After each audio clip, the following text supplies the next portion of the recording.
Yes.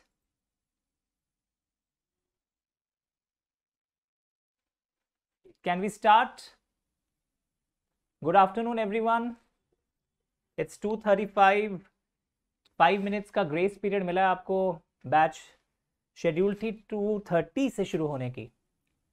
चलिए. Flight is ready for departure. Fasten your seat belts and the journey will begin now. हाथ में pen, होठों पे मुस्कान और दिमाग के ताले को खोल दीजिए और एकदम अटेंटिव रहना है आपको. नेक्स्ट 1.5 आवर्स ये जर्नी बहुत अच्छी होने वाली है, तो एकदम अटेंटिव रहिए. ईयरफोन लगा लीजिए, या कोई डिस्टर्ब कर रहा है अगर छोटा भाई बहन तो उससे बोलिए कि वो भी क्लास कर ले आपके साथ. अभी से सीख जाएगा कॉर्पोरेट वर्ल्ड के बारे में. Am I audible? मैं बहुत कुछ बोल रहा हूं, पर क्या लोग मुझे सुन पा रहे हैं? Let me see the reply in the chat box. Am I audible? क्या आप मुझे सुन पा रहे हैं? बताइए, वरना मुझे बाहर आके आपके घर आके पूछना पड़ेगा. Am I audible? Yes. Ready everyone? Okay. So we are here to discuss about the companies act 2013. Basics discuss करने वाले हैं आज हम. The historical background, the administrative machinery, कि हमारे कंपनीज एक्ट को कैसे एडमिनिस्टर किया जाता है. तो basically these fundamentals are to be discussed today. तो आज जो भी मैं पढ़ाऊंगा वो आपके CA final, CMA final level तक आपका पीछा नहीं छोड़ेगा, सीएस प्रोफेशनल लेवल तक पीछा नहीं छोड़ेगा. So today's class is very important because all basics are to be learn today.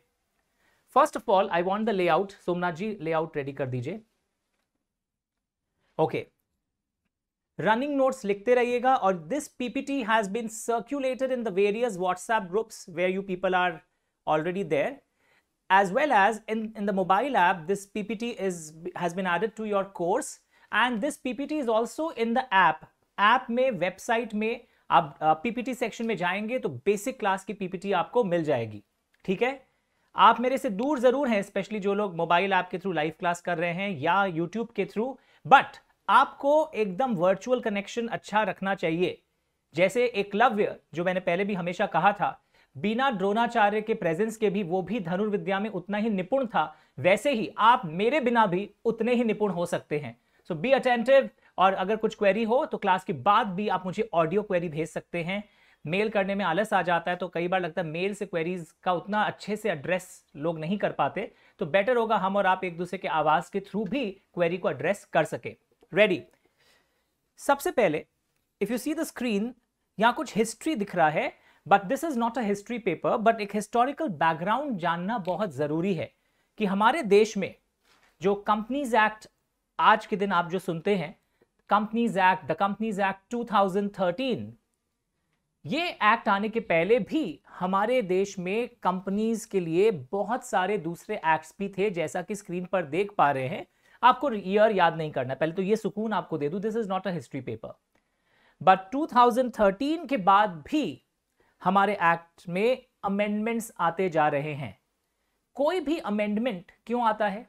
Of course for betterment, कि देखा जा रहा था कि पब्लिक के लिए या कॉर्पोरेट वर्ल्ड के लिए ये चेंजेस लाने से इन्वेस्टर का बेटर प्रोटेक्शन हो पाएगा, एथिक्स ज्यादा फॉलो हो पाएगी, बेटर कॉर्पोरेट गवर्नेंस हो पाएगा.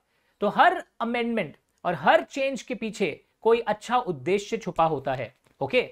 तो इसी अच्छे उद्देश्य की बात करते हुए आप देख रहे हैं कि 2013 कंपनीज एक्ट 2013, स्लाइड्स दिख रहे होंगे, ऑब्जर्व करिए अच्छे से बिना बात किए, कि कंपनीज एक्ट 2013 के बाद भी आप देखोगे 2015 में, 2017 में भी अमेंडमेंट्स आए हैं. और कंपनीज अमेंडमेंट एक्ट 2020 जो आपको लेटेस्ट यहां पर दिख रहा है, ये भी आपके सिलेबस को बहुत बड़ा इंपैक्ट करेगा. अगर कोई लेट ज्वाइन किया हो, अभी अभी ऐप में घुसा हो, मैं रिपीट कर दूं कि अमेंडमेंट से जो मेन एक्ट है companies act 2013, please listen carefully, ये आज भी हम जो कहेंगे कंपनीज एक्ट 2013 बोलेंगे. सर ये नहीं, नाम चेंज हो गया, कंपनीज अमेंडमेंट एक्ट 2020 आ गया. सर मैं जब छोटे लेवल पर था, क्लास 12 में भी मेरे स्कूल के टीचर बोलते थे द कंपनीज एक्ट 2013. अब तो स्कूल के टीचर्स भी कंपनीज एक्ट 2020 बोलेंगे. No, that is still the companies act 2013. What you are seeing, ये जो अमेंडमेंट्स होते हैं ये इसी एक्ट के अंदर कुछ कुछ चीजों में चेंजेस ले आते हैं। तो ये वाला जो अमेंडमेंट है ये भी आपके सिलेबस को इंपैक्ट करेगा, और ये भी किस उद्देश्य से किया गया है कि बिजनेस और अच्छे से चल सके, ease of doing business, business houses को रिलैक्सेशन है। बहुत सारे चीजों के लिए हमारे कंपनीज एक्ट में पहले इम्प्रिजनमेंट, जेल हो जाया करता था, तो अब हर चीज के लिए जेल नहीं होगा। बहुत सारी चीजों से जेल का जो अंजाम होता था वो हटा दिया गया है, इम्प्रिजनमेंट को डीक्रिमिनलाइज कर दिया गया है बहुत सारे ऑफेंसेस को।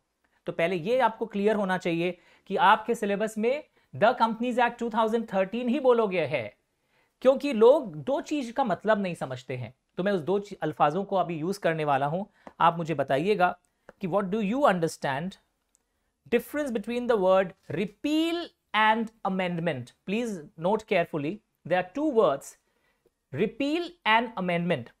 तो आपको ये बता दूं, अच्छे से एग्जाम्पल दिया हुआ भी है, लिखा हुआ भी है, तो आज आपको लिखने का कोई टेंशन नहीं है, क्योंकि इंडियन एजुकेशन सिस्टम में एक प्रॉब्लम कि आपसे बच्चे बोर्ड से कॉपी करते रह जाते हैं। ये आपका बोर्ड है, यहां पर कॉपी करके पहले सब चीजों को स्टोर करिए, हैंडराइटिंग प्रैक्टिस बाद में घर में भी होती रहेगी। एंड ऑफ कोर्स मैं भी आपको बहुत सारी चीज अपने साथ टेस्ट के द्वारा लिखवाऊंगा। कंपनीज एक्ट 1956 वाज रिपील्ड, यानी वो जड़ सहित उखाड़ कर फेंक दिया गया था, और फिर एक नया कंपनीज एक्ट 2013 जो हमारे और आपके बीच में आज भी चल रहा है। यानी 1956 वाला एक्ट रिपील हुआ था, यानी कंप्लीट ऑब्लिटरेशन, एक शब्द बोलते हैं, it's complete obliteration of the whole act. This is companies act 2013 जो है वो रिपील हो गया था। बट ये जो आप देख रहे हैं अमेंडमेंट, ये उसी एक्ट के अंदर 2013 वाले एक्ट के अंदर अमेंडमेंट हो रहा है, पूरा एक्ट रिपील नहीं हुआ है। ये बेसिक चीज नहीं जानने से कई लोग फिर वो अफवाह फैला देते हैं, अब तो नया कंपनीज एक्ट आ गया है। अपने बिल्डिंग में कोई 12 कर रहा होगा, वो भी जब बिजनेस स्टडीज में कंपनीज एक्ट 2013 बोलेगा तो उसको आप बताओगे नहीं नहीं नहीं, अब तो नया कंपनीज एक्ट 2020 पढ़ना है तुमको, 2013 क्यों बोल रहे हो। वो ही आपको बता देगा अगर यूट्यूब में मेरा वीडियो देखा है। आप के सर ने बताया है रिपील का मतलब टोटल ऑब्लिटरेशन, पूरा हट गया एक्ट। पर ये जो अमेंडमेंट एक्ट है ये रिपीलिंग नहीं होता है, ये चेंजेस लाता है। In the existing main act के अंदर ही चेंजेस लाया जा रहा है। और ये चेंज जो लाया गया मैंने बताया था ईज ऑफ डूइंग बिजनेस के लिए। पैंडेमिक के सिचुएशन से हम गुजर रहे थे 2020 में, तो हम चाहते थे सब कंपनीज को थोड़ा रिलैक्सेशन मिले, उनके डायरेक्टर्स को रिलैक्सेशन मिले। तो चेंज का कारण आप समझ पा रहे हैं? जस्ट अ मिनट, अगर पेन ड्राइव भी कर रहे हो, मोबाइल ऐप भी कर रहे हो, तो थपथपाओ अपने को। चलो उठो, सो के मत देखो। बहुत फर्क पड़ता है जब आप ऐसे रीढ़ की हड्डी सीधा करके पढ़ाई करते हैं, तो चीजें बदल जाती हैं। Ready everyone? ओके, तो रिपील एंड अमेंडमेंट का फर्क आपने देखा। सर एक चीज बताइए कि कोई भी लॉ बनता है तो आपने बता दिया, रीजंस बता दिया, ease of doing business is one of the reasons. And globally, internationally जो बड़ी देशें हैं जैसे यूके, यूएस, यहां क्या फॉलो हो रहा है? Singapore, they are also doing a very good business. तो हम हमारे देश को भी उस लेवल पर लेकर आना चाहते हैं, इसलिए लगातार ये चेंजेस आते रहते हैं और इसको हमें बहुत स्वागत करना चाहिए इन चेंजेस का। सर एक बात बताइए, आपने शब्द तो यूज कर दिया द कंपनीज एक्ट 2013, और आज मेरे को पता भी चल गया रिपील अलग शब्द है एंड अमेंडमेंट अलग शब्द है, और क्या कारण से ये अमेंडमेंट्स आते हैं ये भी हम समझ गए। Can anyone in the batch tell me a word which I am going to use? That word is, look at the screen everyone, delegated, full screen, legislation. क्या कोई मुझे इस शब्द का मीनिंग बता सकता है? Delegated legislation, layout, delegated legislation. In the chat box can anyone tell me what is the meaning of this word? Anyone doing CMA, CA? Delegated legislation शब्द से क्या समझते हैं आप? एक बच्चा पूछे सर कंपनी का मतलब क्या होता है? ये बचपन से आप सुनते आए हैं। फर्म एंड कंपनी का मेन फर्क पता है ना सर? फर्म में पार्टनर्स की लायबिलिटी अनलिमिटेड होती है, क्रेडिटर्स उनको पर्सनली पकड़ सकते हैं। बट कंपनी में shareholders are not personally liable towards creditors. Company is a separate entity distinct from shareholders. ये पक्का सुना होगा स्कूल कॉलेज में भी कि कंपनी एक बॉडी कॉर्पोरेट है। सर बॉडी कॉर्पोरेट का मतलब? सर उसकी सेपरेट एंटिटी होती है। सर उसका मतलब कंपनी अलग, शेयर होल्डर्स अलग। कल को अगर कोई कंपनी फ्रॉड करती है, सत्यम नाम की कंपनी ने, आपने सुना था, सहारा केस सुना था, तो सत्यम ने बड़ा स्कैंडल हुआ था, तो क्या उसके शेयर होल्डर्स को मारने लग जाएंगे क्रेडिटर्स? वो रामलिंगा राजू डायरेक्टर्स करते हैं यूजुअली बड़ा फ्रॉड, तो याद रखिएगा कंपनी एंड शेयर होल्डर्स अलग है। Understood everyone? तो मेरा क्वेश्चन था व्हाट इज डेलीगेटेड लेजिस्लेशन। कोई लिख रहा है बच्चा? कोई नहीं लिख रहा है, कोई बात नहीं, हम बताएंगे आपको। डेलीगेटेड लेजिस्लेशन का मतलब क्या होता है, या इसी का और एक नाम होता है, वो भी याद रखिएगा। It is also known by another name subordinate legislation. दोनों शब्द लिख लेना कॉपी में, कि हमारा जो कंपनी लॉ है ना, हमारे भारत का जो कंपनीज एक्ट है, और कंपनी के जो फीचर्स और होते हैं वो बहुत बेसिक से, लास्ट में आपको फिर से बता दूंगा जो आपने बचपन में सुन रखा है। इट्स अ बॉडी कॉर्पोरेट, इसकी परपेचुअल सक्सेशन होती है, मेंबर्स मर भी जाएं तो भी जब तक है सूरज चांद कंपनी का अस्तित्व बरकरार रहेगा। ये सब सुना होगा ना ज्ञान आपने, लिमिटेड लाइबिलिटी। पर अभी हम लोग क्या पढ़ रहे हैं कि एक वर्ड जो आपको टैक्स टीचर्स भी पढ़ाएंगे, डेलीगेटेड लेजिस्लेशन शब्द का मतलब जल्दी बताओ। अच्छा मैं बताने वाला था, सुनिए। डेलीगेटेड मतलब कि आपने जिम्मेदारी किसी को सौंपी है, डेलीगेट की है।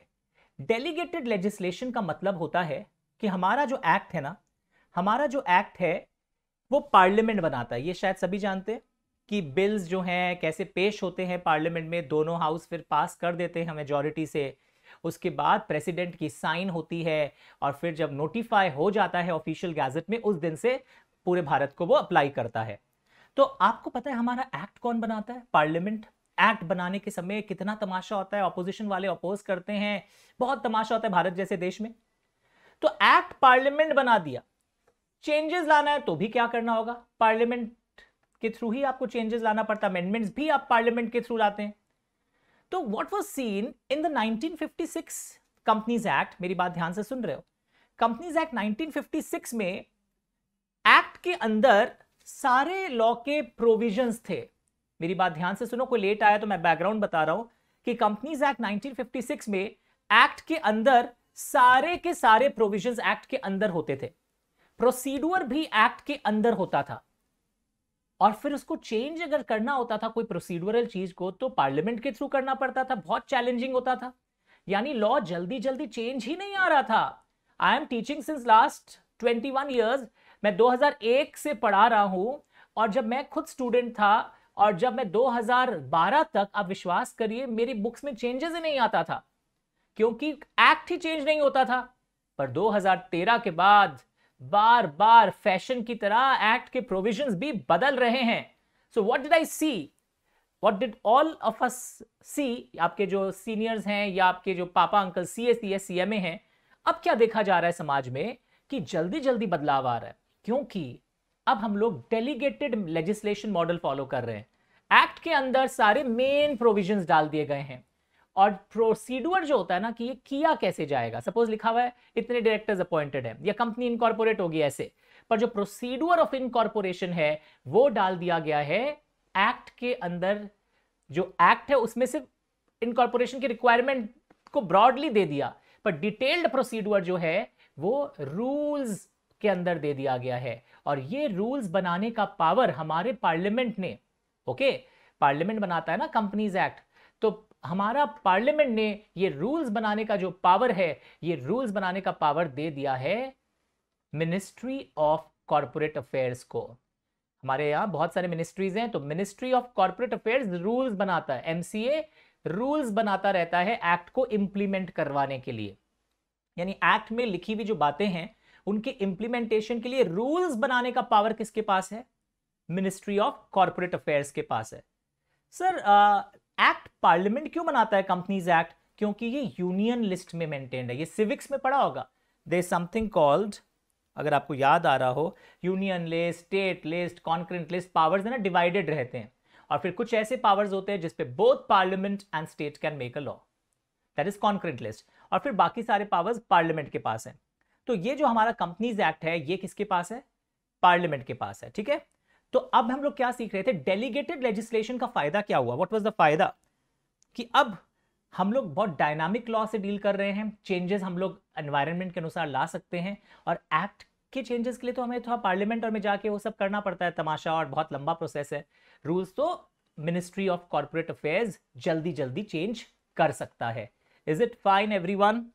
तो अब मैं आपको इसी के द्वारा, अच्छा सबऑर्डिनेट क्यों बोला मैंने, इसी का और एक नाम है कि rules ministry of corporate affairs frame करेगा, but these rules can never go beyond the companies act. ये रूल्स कभी भी कंपनीज एक्ट के बियॉन्ड नहीं जा सकता, तो they are subordinate to the act. Rules can never go beyond the act.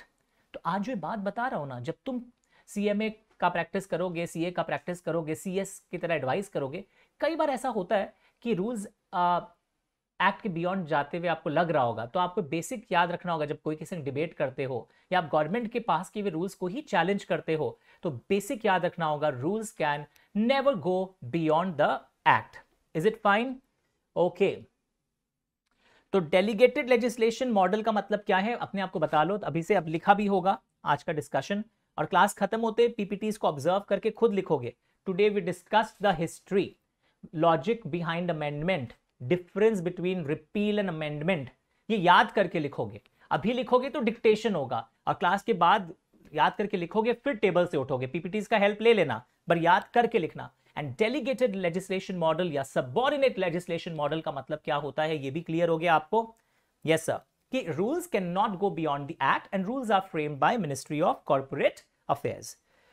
Sir तो एक बात बताइए मुझे कि हमारा जो कंपनी लॉ है, इसकी जो एडमिनिस्ट्रेटिव मशीनरी है, ये कुछ इस टाइप का लगेगा। लॉ लेजिस्लेशन वाला पार्ट पार्लियामेंट कर रहा है, एग्जीक्यूटिव वाला पार्ट यानी कि मिनिस्ट्री रूल्स बना रहा है, और इसके थ्रू फिर क्या होगा, वो चीजें इंप्लीमेंट होगी। और मिनिस्ट्री इसका ध्यान कैसे रखता है कि ये इंप्लीमेंट हो रहा है या नहीं हो रहा है। तो इंप्लीमेंटेशन के लिए ये दो बॉडीज जो है ना, रीजनल डायरेक्टर ये बॉडी है, ओके, मतलब बताऊंगा अभी, और आरओसी, इसको शॉर्ट में हम लोग बोलते हैं आरडी, इसको बोलते हैं हम लोग आरओसी, इसको एमसीए। तो रीजनल डायरेक्टर, भारत में ना 7 आरडी ऑफिसेज हैं, 7 जगह आप गूगल करोगे नाम आ जाएगा। ऑफ कोर्स आपका होगा ही, यहां पर आप समझ रहे हो, चारों जोन में, नॉर्थ वेस्ट साउथ ईस्ट, और उसके अलावा आपके 3 और हैं। ओके, तो there are 7 RD offices. Okay, ROC offices almost every state में, मैंने नॉट इन ऑल स्टेट्स बोला, क्योंकि कई स्टेट्स ऐसे हैं जहां 2-3 स्टेट के बीच में, 5-6 स्टेट के बीच में एक आरओसी है, specially in the north eastern part of India. Sir तो आरओसी और रीजनल डायरेक्टर क्या करते हैं बताता हूं। हायरार्की दिख रहा है? तो आरओसी तो बहुत सारे हैं। तो आरओसी क्या करता है, अपने एरिया में उनका एक जुरिस्डिक्शन होता है, जैसे पुलिस स्टेशन का भी एक एरिया बांटा हुआ होता है। तो आरओसी अपने एरिया में देखता है कि कंपनी का कामकाज कैसे चल रहा है। कंपनीज जो हैं ऑनलाइन पीरियोडिकली बहुत सारे फॉर्म्स फाइल करती है एमसीए के वेबसाइट पर, बहुत फेमस पोर्टल है www.mca.gov.in। तो आरओसी क्या चीज देख रहा है, आरओसी देख रहा है अपने एरिया में, अपने जुरिस्डिक्शन में ये सब फाइलिंग वर्क और चेक कर रहा है, ठीक से कंपनीज फाइल वाइल कर रही है, वरना फिर नोटिस भिजवा देता है वो। एंड कंपनी उनके पास अपना सारा डेटा वेटा अपने एरिया में भेजती रहती है। आरडी क्या करता है, आरडी इज सुपरवाइजिंग आरओसीज। उनके एरिया में जो आरओसीज होता है उनके फंक्शनिंग को आरडी सुपरवाइज करता है, यानी आरडी ऊपर है, आरओसी नीचे है। RD is supervising the ROCs in their region. तो regional director is supervising ROCs in their region, ROC supervising and seeing the formalities का कंप्लायंस है, लॉ का कंप्लायंस उनके जुरिस्डिक्शन में जो कंपनीज है, बहुत टाइप के कंप्लायंस होती है कंपनीज के, आप देखोगे annual filing, periodic filing, event based filing. So ये सब क्या होता है, कुछ कुछ चीजें हर साल जमा देनी पड़ती है, टाइमलाइन सीखोगे आप मेरे से। कुछ कुछ चीजें इवेंट कुछ होने से, आपकी कंपनी ने शेयर अलॉट किया, अभी तुम मेरे को एंट्री झट से बता दोगे, पर वो अलॉटमेंट के इतने दिन के अंदर आरओसी को भी इन्फॉर्म करना पड़ता है ऑनलाइन फॉर्म जमा देकर। सर सारे फॉर्म्स ऑनलाइन हो गए हैं ना आजकल? हाँ, बट आप देखोगे कुछ कुछ फॉर्म्स कंपनीज को फिजिकली देना पड़ता है, कुछ कुछ बॉडीज को। मैं आरओसी की अगर बात कर रहा हूं तो हाँ, ब्रॉडली वी से दैट ये सारे फॉर्म्स क्या हो गए हैं, ऑनलाइन हो गए हैं। ऑनलाइन आप ऑनलाइन जमा दे देते हो, ई फाइलिंग बोलते हैं। तो अपने आप को पहले समझाओ से, मेरे संग आपको मार्किंग नहीं करना है। और आप लिख भी रहे होंगे, कई लोग अगर वापस अपने हाथ से भी लिख रहे हैं रनिंग नोट्स, कि regional director is supervising ROCs, ROC is supervising the companies in their region. Okay, तो आरडी एंड आरओसी के थ्रू ये इंप्लीमेंट करवा देता है। सो एक्ट पार्लियामेंट बनाता है, ACT, जो एक्ट है वो पार्लियामेंट बना रहा है। एक्ट का ही और एक नाम बोलते हैं लेजिस्लेशन, और एक कई बार बोलते हैं हम लोग इसको इनैक्टमेंट। तो ये पार्लियामेंट बनाता है। अब देखो कि एक्ट बन गया, और आप एक्ट के लिए आपको पता है दोनों हाउस ऑफ पार्लियामेंट में आपको वो बिल पास कराना पड़ता है। सपोज कोई हाउस अभी छुट्टी में है या अभी मैटर डिस्कस नहीं हो पा रहा है, पर मैटर बहुत अर्जेंट है, हमें जल्दी से सारे कंपनीज के लिए लॉ लेके आना है, मैटर अर्जेंट है, पर अभी हाउस ऑफ पार्लियामेंट सेशन में नहीं है या आप मैटर डिस्कस नहीं हो पा रहा है, तो टेम्पररी लॉ एक बार तो हम बना के रहते हैं। सो टेम्पररी लॉ, यस, ये president of India temporary law बना देगा, और इस लॉ को, टेम्पररी लॉ को हम बोलते हैं ऑर्डिनेंस। ये तो क्लास 10 में मैंने पढ़ा है सिविक्स में। तो ऐसे कई बार रिसेंट पास्ट में हुआ है, ये ऑर्डिनेंसेस आए हैं, आपको दिख रहा होगा। ऑफ कोर्स ये एक लिमिटेड टाइम तक इनकी वैलिडिटी होती है, जो सिविक्स में भी आपने पढ़ा होगा, एंड ये सारे ऑर्डिनेंसेस रिसेंट पास्ट में आए थे। तो ऑर्डिनेंस भी लॉ का पार्ट होता है, एंड ऑर्डिनेंस को यूजुअली फिर उन लोग बिल पास करवा के एक्ट के अंदर उसको ले आते हैं। यही देखा गया इन सालों में। तो याद रखना, लॉ शब्द जब मैं बोलूं तो ऑफ कोर्स उसके अंदर ऑर्डिनेंस भी आ जाता है। लॉ शब्द के अंदर रूल्स एंड रेगुलेशंस भी आपको दिखने लगते हैं। तो रूल्स जो है मिनिस्ट्री ऑफ कॉर्पोरेट अफेयर्स बनाता है, याद रखिएगा। और ये क्यों बनाया जा रहा है? ताकि आपके एक्ट में लिखे हुए डिटेल प्रोसीड्यूर को इंप्लीमेंट कराया जा सके। एंड रीजनल डायरेक्टर आरओसी के ऊपर है, आरडीज सुपरवाइज कर रहे हैं आरओसीज को अपने रीजन में। तो हम पढ़ रहे थे, आप रनिंग नोट्स में लिखे होंगे, एडमिनिस्ट्रेटिव मशीनरी, एडमिनिस्ट्रेटिव मशीनरी पढ़ रहे थे हम। ओके, हम पढ़ रहे थे एडमिनिस्ट्रेटिव मशीनरी। आंखों में बस गया है ऑर्डिनेंस वर्ड, रनिंग नोट्स में लिखा होगा, जो बच्चे संग संग में भी लिखना चाह रहे हैं थोड़ा बहुत, because I have the habit when I attend a seminar. Sir आप अभी भी अटेंड करते हैं कोई क्लास? ये सेमिनार मतलब हम लोग प्रोफेशनल्स के लिए अपडेशन के लिए सेमिनार्स होते हैं, तो मेरी लिखने की आदत है। तो जो लिखना भी चाह रहे हैं they must write it, otherwise comfort के लिए ये सारी चीजें आपको वापस से मिलेगी, ठीक है। उसके बाद देखिए हमारे एक्ट में ये दोनों चीज हमने देखा। अब कई बार एक और एक बॉडी का आप नाम सुनेंगे अभी, जिसका नाम है tribunal, NCLT।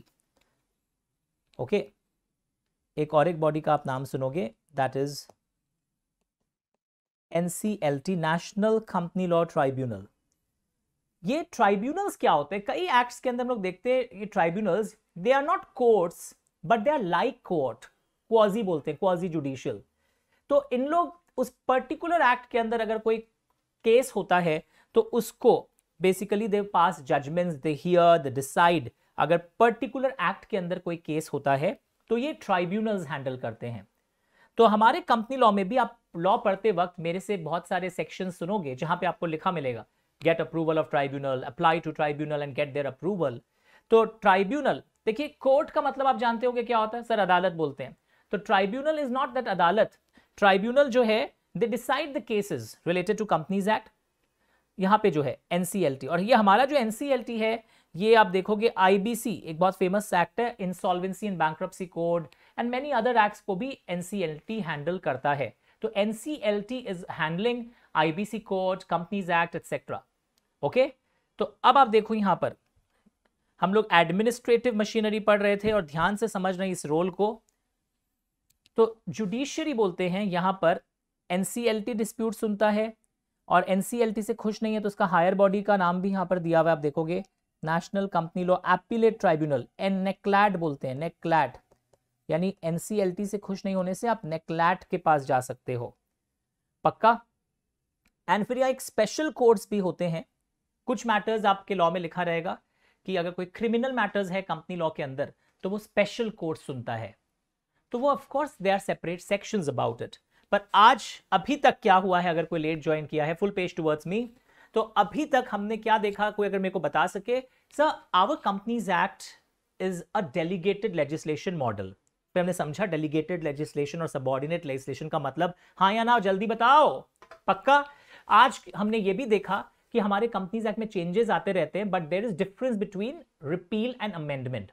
Second, third, the administrative machinery, जहां लेजिस्लेशन देखा हमने, जहां पे एक्ट है, ऑर्डिनेंसेस हैं, रूल्स भी होते हैं, एंड एग्जीक्यूटिव में RD and ROC and judiciary में एनसीएलटी, नेक्लैट एंड स्पेशल कोर्ट्स। एकदम क्लियर है पिक्चर, पक्का पूरे सिलेबस में ही आएगा। तो ये पहले सबको क्लियर है, जो भी कोर्स आप कर रहे हो, स्ट्रक्चर क्लियर है, कंपनीज में चेंजेस कैसे आते रहते हैं ये भी क्लियर है आपको। Yes sir. तो अगर कोई लेट ज्वाइन किया हो तो यहां तक हमने कंपनी का स्ट्रक्चर देखा है। सर एक चीज बताइए, ये जो आरडी है, आरओसी है, ये क्या है सर? ये इंडिविजुअल्स होल्ड करते हैं। ये ऑफिस में कोई सपोज मिस्टर एक्स आरडी होगा, तो RD and ROC are individuals. और आपको एक प्रैक्टिकल चीज बताता हूं। प्रैक्टिकल चीज क्या है? Full page once. प्रैक्टिकल चीजें ये हो रही हैं कि ये जो आरडी है ये एक ऑफिस नहीं होता, ये एक आदमी नहीं होता, यूजुअली बुक्स में आपको नहीं मिलेगा। अगर मैं वेस्ट बंगाल की भी बात करूं तो वेस्ट बंगाल में भी आप देखोगे यहां पर आरओसी अपने, मैंने बोला एक आदमी रहेगा आरओसी ऑफिस में, बट एक्चुअली व्हाट हैपेंस, यहां पर बहुत सारे आरओसीज अलग अलग पोस्ट क्रिएट कर दिया जाता है। असिस्टेंट आरओसीज बना देंगे, डेप्यूटी आरओसी बना देंगे, और फिर आपस में फंक्शन डिवाइडेड रहता है। यानी basically what is the issue like कि दे वांट दैट एक आदमी के लिए वर्कलोड बहुत ज्यादा होगा, तो आरओसी के अंदर ही वो 3-4 हायरार्की आपस में क्रिएट कर देते हैं। आरडीज को भी हेल्प करने के लिए बहुत सारे पोस्ट फिर क्रिएटेड रहते हैं, वरना आपको लगेगा एक अकेला आदमी हेड कैसे सब कुछ कर रहा है। तो प्रैक्टिकली आप देखोगे दैट मतलब ये एक नहीं है, इसके अंदर 3-4 पोस्ट यूजुअली क्रिएटेड रहते हैं, assistant ROC, deputy ROC, so these type of things you find here. Is it okay everyone? Ministry of corporate affairs में भी बहुत सारे आप देखोगे लोग इन्वॉल्व रहते हैं। Secretary of MCA, joint secretary, assistant secretary, office bearers. तो ये बैकग्राउंड आपको एग्जाम में नहीं पूछता है, बट एकदम पिक्चर क्लियर क्यों होना चाहिए? कल को आपके कंपनी को कोई नोटिस आएगा तो आपको पता रहेगा मुझे किसके पास अप्रोच करना है, किससे जाके भी आप मिल सकते हैं बैक ऑफिस में। सर आजकल आप बोले ना सब ऑनलाइन होता है, ऑनलाइन होता है, but physical back office ROC के हैं। कई बार आपको आरओसी के फिजिकल ऑफिस भी जाना पड़ सकता है। तो ऐसा नहीं है कि फिजिकल ऑफिस ही हट गया है, सब कुछ ऑनलाइन हो गया। ऑनलाइन है, आप जमा दे रहे हैं, जो इंटरफेस आपको नजर आ रहा है पोर्टल पर, but there are back offices too, physical offices हैं आरओसी के। कैलकाटा में कहां है? Anyone knows? कैलकाटा में, फुल पेज, कैलकाटा में कहां है आरओसी ऑफिस? क्या किसी को पता है? चैट बॉक्स में देखो कोई आंसर आता है क्या? Where is the ROC office in Calcutta? Please check, सोच के बताओ, याद करके मुझे। कैलकाटा में कहां है? निजाम पैलेस। यस, कैलकाटा में निजाम पैलेस में है, रिमेंबर। ओके, तो आप देखोगे आरओसी में आपको देखोगे जनरली ये जो एमसीए में जो ऑफिसर्स रहते हैं वो इंडियन कॉर्पोरेट लॉ सर्विस वाले ऑफिसर्स रहते हैं, एंड वो बहुत सारे फंक्शंस को करते हैं। कैलकाटा में अभी आज के दिन मिस्टर साहू आरओसी हैं, मिस्टर रेड्डी असिस्टेंट आरओसी हैं, मिस्टर जी महेश भी असिस्टेंट आरओसी हैं, मिस्टर मोहित कुमार भी असिस्टेंट आरओसी हैं, एंड मिस्टर गोकुलनाथ भी असिस्टेंट आरओसी है। तो ये जो ज्ञान आपने सुना होगा कभी, कोई से आरओसी एक आदमी होता है, बट आरओसी के संग अलग असिस्टेंट आरओसी बहुत सारे क्रिएट कर देते हैं, वरना अकेला बंदा बेचारा बहुत लोड में आ जाएगा, प्रेशर में आ जाएगा। ओके एवरीवन, तो एडमिनिस्ट्रेटिव मशीनरी एकदम क्लियर है everyone, how it is functioning. Layout once again, ये पूरे बैच को क्लियर है कि एडमिनिस्ट्रेटिव मशीनरी क्या है, आरडी क्या है, ये सबको क्लियर है। ट्राइब्यूनल एंड कोर्ट का फर्क समझ गए? ओके, एक चीज बताओ मेरे को, चलिए चैट बॉक्स में पूछता हूं किसको पता है, मिनिस्ट्री ऑफ कॉर्पोरेट अफेयर्स और कोई 1-2 कानून बताओ जिसको रेगुलेट करता हो, 1-2 और कानून बताओ।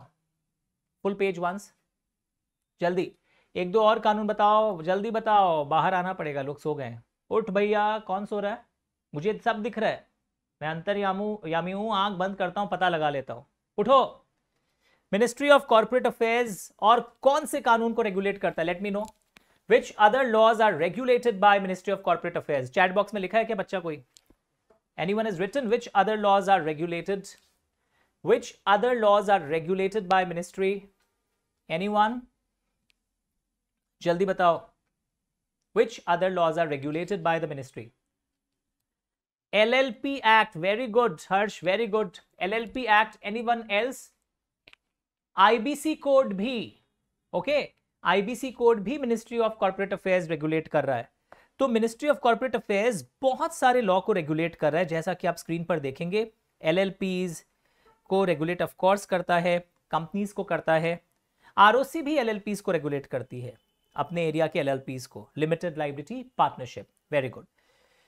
तो ये हम लोग देख रहे थे, बैकग्राउंड क्लियर। तो कोई अगर कॉपी मेंटेन कर रहा हो, मैं वापस बोल दूं, तो आपने क्या लिखा? We discussed the history, the reason behind amendment, repeal and amendment का डिफरेंस, एडमिनिस्ट्रेटिव मशीनरी। ये 4 चीजें हमने डिस्कस किया है। History, reason, difference between appeal and amendment and administrative machinery बहुत अच्छे से डिस्कस किया है, स्ट्रक्चर भी देखा है। भारत में मैंने बोला कि प्राय हर स्टेट में आरओसी है, एक आरओसी है प्राय हर में, क्योंकि कुछ नॉर्थ ईस्टर्न स्टेट में 4-5 मिला के एक आरओसी है। एक और चीज मैं आपको बताना चाहूंगा कि भारत के 2 स्टेट्स ऐसे, बहुत इंपॉर्टेंट इंफॉर्मेशन है, बाद में भी काम आएगा। भारत के 2 स्टेट्स ऐसे हैं जहां पर उन एक स्टेट के अंदर 2-2 आरओसी है। Can anyone tell me the name in the chat box? Try Harsh please. Can anyone tell me the name? YouTube वाले लोग भी जब देख रहे होंगे, भारत के 2 आरओसी कौन से हैं जहां एक ही स्टेट के अंदर 2-2 आरओसी है? मुझे बताइए। 2 states where there are 2 ROCs. In each state there are 2 ROCs. Yes, anyone? कोई लिखा है बच्चा? 2 स्टेट ऐसे कौन से हैं भारत के? जल्दी बताइए। यस, वो 2 स्टेट कौन से हैं? वो 2 स्टेट हैं तमिलनाडु एंड महाराष्ट्र। तमिलनाडु एंड महाराष्ट्र वो 2 स्टेट हैं। एक बच्चे ने लिखा है दूसरे जगह पर, तमिलनाडु एंड महाराष्ट्र 2 स्टेट्स हैं। वहां पे एरिया बांटा हुआ है कि तमिलनाडु का ये वाला एरिया इस आरओसी में है, कुछ और एरिया और एक आरओसी में है। Tamil Nadu and Maharashtra are 2 states which have 2 ROCs each. पक्का? तो अब हम लोग क्या सीखने वाले हैं? नेक्स्ट चीज बहुत इंटरेस्टिंग चीज है, ध्यान से सुनना। Layout.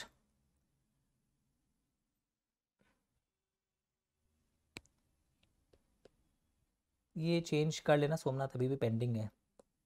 Challenge circular can be challenged. Okay, ध्यान से देखिएगा, ये चैलेंज्ड होगा। चलिए अब एक कुछ आपको और इंटरेस्टिंग चीजें सिखाता हूं। सो कंपनीज एक्ट में 2013 में आप दिख रहे हैं कितने सेक्शंस है? 1 से 470। अब इन सेक्शंस के अंदर भी और कई बार ऐड होते जा रहे हैं बीच बीच में। अभी रिसेंटली जब कंपनीज अमेंडमेंट एक्ट 2020 आया था, तो प्रोड्यूसर कंपनी बोलकर एक पूरा चैप्टर हमारे कंपनीज अमेंडमेंट एक्ट में जुड़ा था। That is your chapter number 21A। So what is chapter, समझाऊंगा अभी। चैप्टर 21A प्रोड्यूसर कंपनी बोलकर एक नया चैप्टर इंट्रोड्यूस हुआ है। ये मेरे बुक का या इंस्टीट्यूट के बुक के चैप्टर की बात नहीं हो रही है। This is chapter 21A producer company का बोलकर हो रहा है। Okay, so there are 470 sections. Sir सारा पढ़ना है क्या मुझे 470 सेक्शंस? गुड न्यूज, सारा आपको नहीं पढ़ना है। आपको इस सारे के सारे नहीं पढ़ने। रिमेंबर दिस, आपको इनमें से आपके कोर्स में अलग अलग कोर्स में अलग अलग रेंजेस लिखा रहता है, वो सेक्शन नंबर्स पढ़ना है। इसमें शेड्यूल्स है। एक शेड्यूल आप सबने सुना है। What is that schedule? Schedule number 3। All of you know that schedule 3। हाँ, वो अकाउंट्स टीचर आपको सिखाते हैं। तो शेड्यूल 3 सब जानते हैं, but there are schedules. Schedules act का ही पार्ट होता है, ताकि एक्ट में कुछ चीजें कई बार ऐसी लिखी रहती है। सुन के रखिए, CSR सुना होगा आपने, कॉर्पोरेट सोशल रिस्पॉन्सिबिलिटीज। तो CSR के लिए सपोज आपकी कंपनी कुछ क्या बोलता है उसको, पॉवर्टी इरेडिकेशन प्रोग्राम कुछ कर ले रही है, या आपकी कंपनी स्वच्छ भारत अभियान जो आया था ना उसमें खर्चा कर रही थी, तो ये CSR के अंदर कवर्ड होता है। तो CSR जब हम लोग पढ़ेंगे एक चैप्टर, उसमें लिखा रहता है एज मेंशन्ड इन शेड्यूल 7। तो वहां लिस्ट ऑफ आइटम्स दिया हुआ है ब्रॉडली कि ये आइटम में अगर आप खर्चा करेंगे तो उसको माना जाएगा कि आपकी कंपनी ने अपनी CSR की जो एक रिस्पॉन्सिबिलिटी होती है कुछ कुछ कंपनीज पर, वो डिस्चार्ज की है। तो CSR का लिस्ट कहां दिया हुआ है? शेड्यूल 7 में। तो वैसे ही अलग अलग जगह आपको अलग अलग शेड्यूल्स में अलग अलग मैटर लिखा रहता है, वो सेक्शन के अंदर रेफरेंस रहता है। तो शेड्यूल भी एक्ट का ही पार्ट है। सर ये सेक्शंस क्यों बनाते हैं हम लोग? सेक्शंस अगर नहीं होता तो आप ही सोचिए, अगर सेक्शन नहीं होता, आज अपना इजी होता है, कुछ इतना इजी हो जाता है कुछ चीज खोजना। सर डायरेक्टर्स का सेक्शन है, अच्छा ये देख लेते हैं इस पोर्शन में। अगर आपको पता नहीं होता कि शेयर होल्डर्स मीटिंग की बात कहाँ है, डायरेक्टर्स मीटिंग की बात कहाँ है लॉ वाली, तो आपको पूरा लॉ पढ़ पढ़ के बार बार निकालना पड़ता। तो सेक्शन नंबर्स हमारे इजी रेफरेंस के लिए बनते हैं लॉ के अंदर, जो हेल्प हो जाता है कि जो मैटर है उस मैटर को आप देख सकते हैं। Chapters broadly topic wise chapters है, तो देर आर अराउंड 29 चैप्टर्स, और ये भी एक नया ऐड हो गया चैप्टर 21A प्रोड्यूसर कंपनी। जैसे ऑडिटर्स का एक अलग चैप्टर है, फिर उसके अंदर बहुत सारे सेक्शंस हैं। सर रूल्स कहाँ होते हैं? सेक्शंस जब हम लोग पढ़ते हैं ना, तो उसके अंदर कई बार अब लिखा हुआ आएगा, अब आप बड़े हो रहे हैं सीखोगे, एज मे बी प्रिस्क्राइब्ड। तो ये जो वर्ड है ना, एज मे बी प्रिस्क्राइब्ड, ये रूल्स में सेंट्रल गवर्नमेंट प्रिस्क्राइब करता है, and central government here means ministry of corporate affairs. Okay, तो सेक्शंस क्यों बनते हैं आपके रेफरेंस के लिए? चैप्टर्स, जैसे ऑडिटर्स का एक चैप्टर के अंदर सारे सेक्शंस है, इनकॉर्पोरेशन के सारे पॉइंट्स एक चैप्टर के अंदर है। Schedules are also part of the act. Rules implement करवाता है इन प्रोविजंस को, एमसीए बनाता है। अब देखो, मिनिस्ट्री ऑफ कॉर्पोरेट अफेयर्स कई चीजें बीच बीच में नोटिफिकेशन लाता रहता है। तो एमसीए नोटिफाई करता है, यानी अनाउंस करता है लीगली चीजों को ऑफिशियल गैजेट में। ये गवर्नमेंट का एक पेपर होता है जिसको हिंदी में बोलते हैं भारतीय राजपत्र। तो गवर्नमेंट ऑफिशियल गैजेट में चीजों को अनाउंस करता रहता है। तो गवर्नमेंट जब ऑफिशियल गैजेट में चीजों को अनाउंस करता रहता है, रिमेंबर, तो इसको बोलते हैं नोटिफिकेशंस। सर इनको मानना है क्या? Yes, they are binding. जैसे आपको एग्जांपल देता हूं, प्राइवेट कंपनी वर्ड सुना आप लोग? उनको एमसीए का नोटिफिकेशन है, बहुत सारी चीजों उनको कंप्लाई नहीं करनी पड़ती। वैसे आप मेरे से एक दिन पढ़ोगे स्मॉल कंपनी, इनमें भी बहुत रिलैक्सेशंस है। स्मॉल कंपनी का तो डेफिनेशन भी चेंज हुआ था 1 फरवरी 2021 को, जो इफेक्टिव 1 अप्रैल से हुआ था बेसिकली। बट 1 फरवरी को एक नोटिफिकेशन आया था कि स्मॉल कंपनी, जो आप बचपन में पढ़े होंगे ना, कि हाँ जिसकी paid up capital 50 lakh cross ना हो एंड टर्नओवर 2 करोड़ क्रॉस ना हो, 1 फरवरी 2021 में, अगर नहीं पढ़ा तो आप सुनोगे, पर एक ट्रेलर बता रहा हूं, स्मॉल कंपनी जिसकी पेड अप कैपिटल अब 2 करोड़ क्रॉस ना हो एंड टर्नओवर 20 करोड़ क्रॉस ना हो, वो भी स्मॉल कंपनी है, अगर वो प्राइवेट कंपनी ये नए वाले फिगर्स को सेटिस्फाई कर दे। और डिटेलिंग है, पर आप समझ रहे हैं कि ये नोटिफिकेशन जब आता है तो हमें फिर चेंजेस एक्ट के अंदर उसको संग में करके पढ़ना पड़ता है। फिर कई बार एमसीए ना सर्कुलर लाता है कोई चीज को क्लैरिफाई करने के लिए, कि मेरे इस चीज को लेकर कई अलग अलग प्रैक्टिस फॉलो हो रही है, तो एमसीए का सर्कुलर आता है। तो सर सर्कुलर एंड नोटिफिकेशन में क्या फर्क है?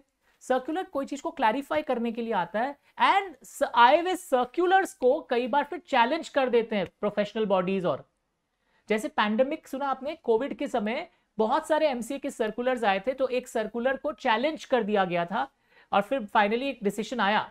बट मैं अभी उसमें नहीं जाऊंगा बिकॉज अभी आप जानते नहीं है प्रोविजंस के बारे में। तो circulars can be challenged but notification can not be challenged, it's final. मैं ये नहीं बोल रहा हूं कि हर सर्कुलर को चैलेंज करना है, but there are some circulars जिनको चैलेंज भी किया जा सकता है। और डिसीजंस कोर्ट और ट्राइब्यूनल के आते रहते हैं, स्पेशल कोर्ट्स और ट्राइब्यूनल के, तो उनसे फिर केस लॉज बन जाता है।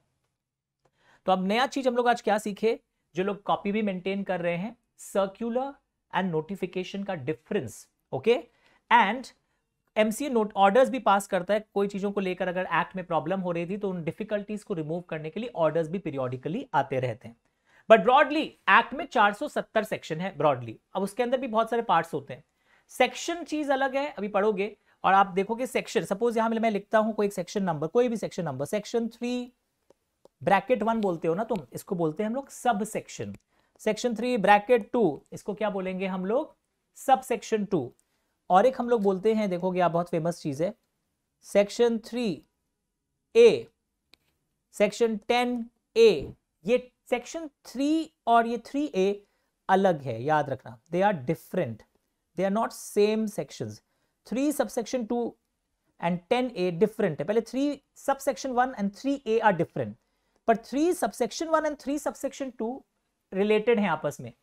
सर ये अब क्या बोल रहे हैं, मुझे समझ में नहीं आया। अच्छा आता हूं, अभी समझाता हूं। तो पहले ये क्लियर हो गया, sections, chapters, rules, all these things are clear to everyone.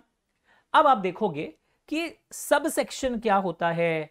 या सर मैंने तो एक सुना है, बचपन में भी पढ़ा है कभी, डेफिनेशंस जब पढ़ते हैं सेक्शन 2 और उसके ब्रैकेट में जो पॉइंट्स होते हैं, मतलब नंबर होता है, उसको क्लॉज बोलते हैं। यस, डेफिनेशंस के सेक्शन नंबर 2, डेफिनेशंस यूजुअली प्राय हर सेक्शन में वही होता है, वहां जो ब्रैकेट में होता है उनको हम लोग बोलते हैं क्लॉज। ओके, और ये वाले हैं सेक्शंस एंड सब सेक्शंस।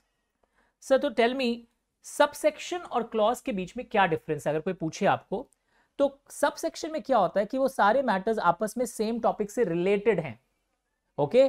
बट क्लॉज में क्या होता है, वहां पे डिफरेंट डिफरेंट टॉपिक्स डिस्कस होते हैं। आप जब सेक्शन 2 मेरे से पढ़ोगे डेफिनेशंस, वहां मेनी डेफिनेशंस हैं आपस में, अलग अलग टॉपिक।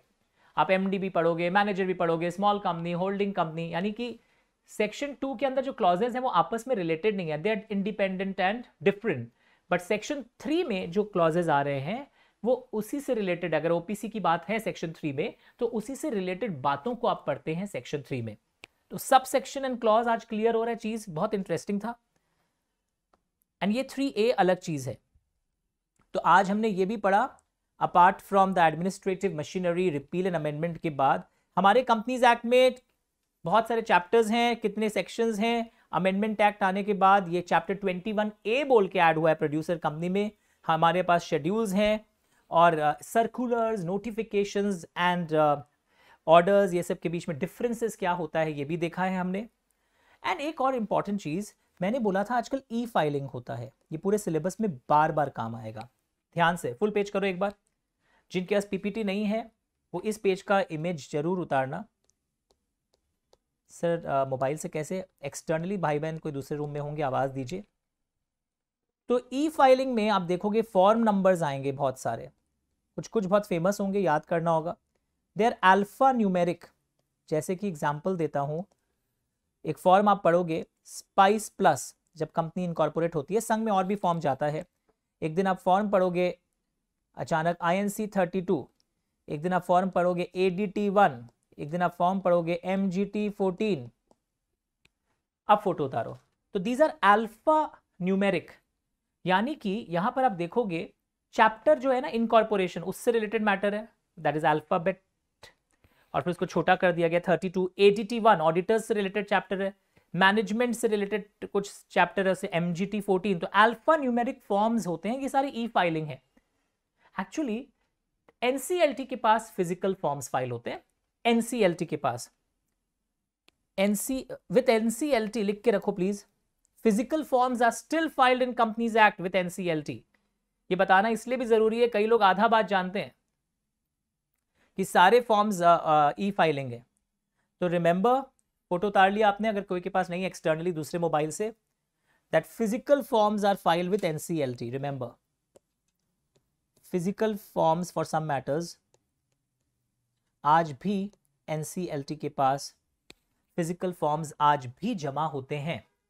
तो इसलिए ये अगर कभी MCQ आ जाए या इंटीग्रेटेड केस स्टडीज आता है एग्जाम में, मल्टीपल चॉइस क्वेश्चंस आता है, तो NCLT के पास ई फाइलिंग नहीं होता है। एक लड़का तो लिख के भी आ गया NCLT के पास ई फाइलिंग करेंगे हम MCA डॉट उसमें, तो नहीं, फिजिकल फॉर्म्स NCLT के पास आज भी जमा हो रहा है।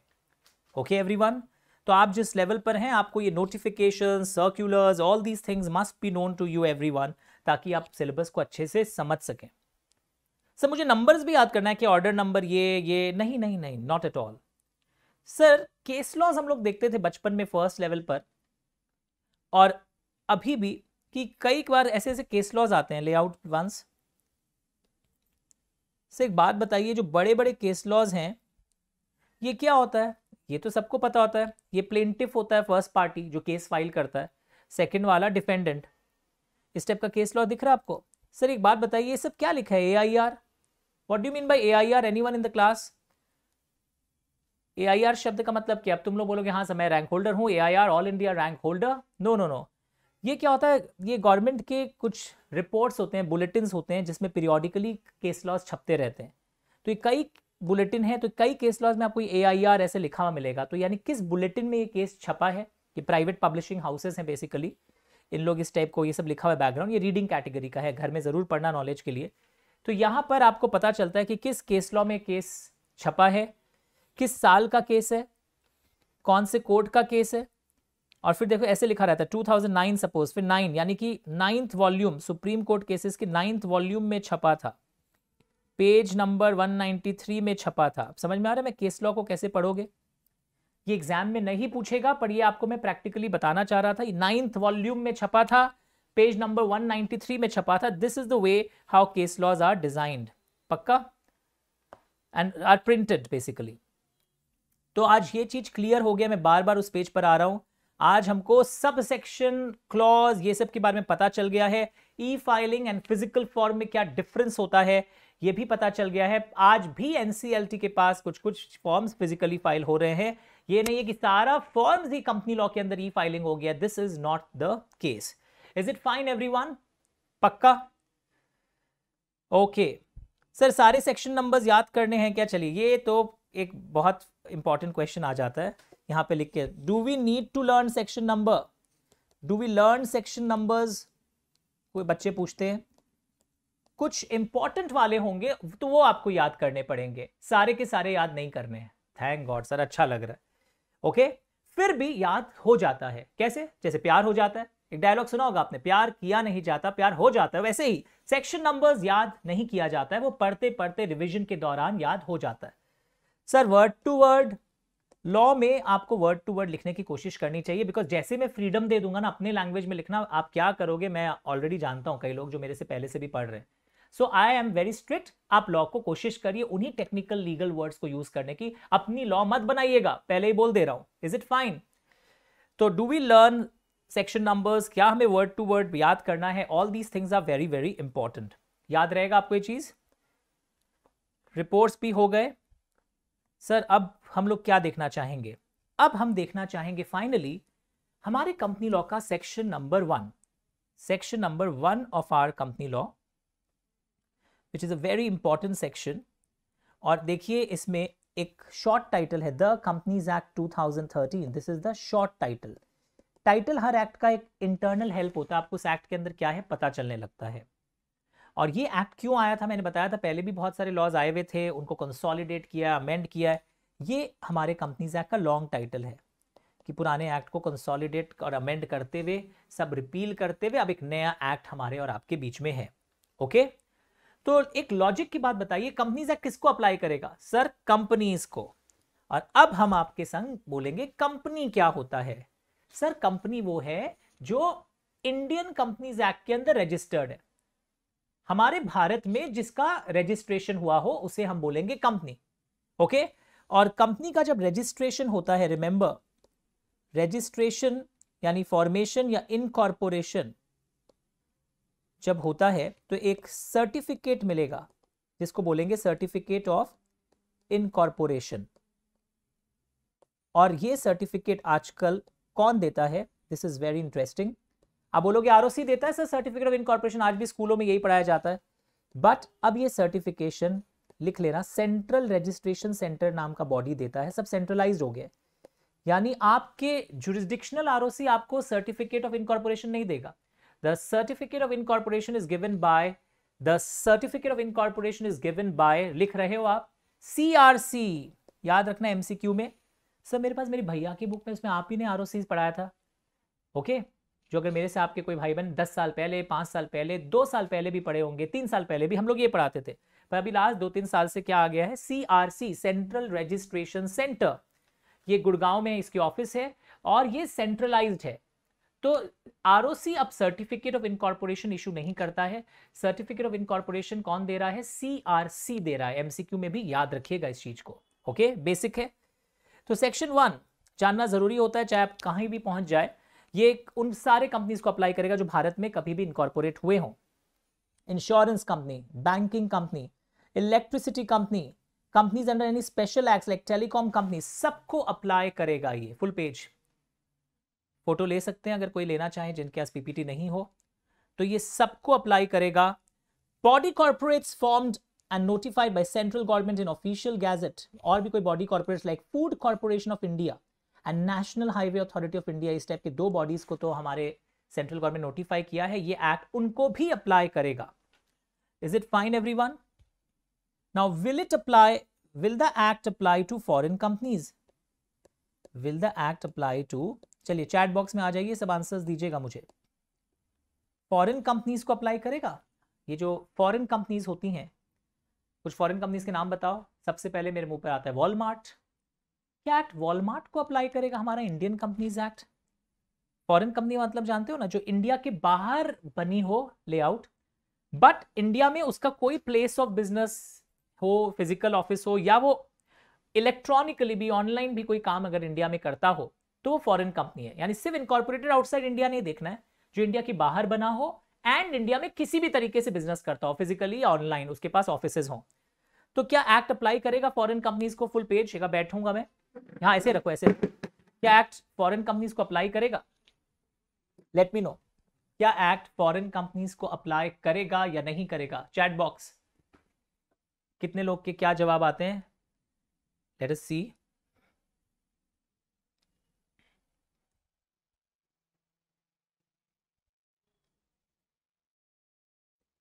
Will act apply to foreign companies? कोई लिख रहा है बच्चा? कोई तो लिखो। Again Harsh, but after forming separately in India, no, not exactly. Anyone else? Will the act apply to foreign companies? जल्दी बताओ मुझे।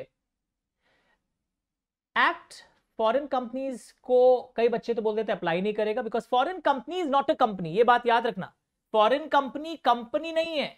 सर क्यों? कंपनी का स्पेलिंग में आ रहा है उसके नाम। फॉरेन कंपनी कंपनी तो बिल्कुल नहीं है, because it is not registered in Indian company. But हमारा Indian companies act foreign companies को अप्लाई करता है। सारा प्रोविजन नहीं, कुछ कुछ प्रोविजंस फॉरेन कंपनीज को भारत में कंप्लाई करने पड़ते हैं। लिखना, सम प्रोविजंस आर एप्लीकेबल। लॉजिक भी है यार, हमारे देश में काम कर रहे हो, हमारे सॉइल पर पैसा कमा रहे हो, तो हमारे कुछ कुछ चीजें जो हमारी एक्ट बोलेगी वो आपको कम से कम पालन करना पड़ेगा। सो फॉरेन कंपनीज भी भारत के कंपनीज एक्ट का कुछ कुछ चीज पालन करेगा, but they are not companies. उनकी सेपरेट एंटिटी होगी उनके कंट्री में। तो every company, are you understanding? Every company is having separate entity. Every company is a body corporate, जिसकी एक सेपरेट एंटिटी होती है, परपेचुअल सक्सेशन होता है।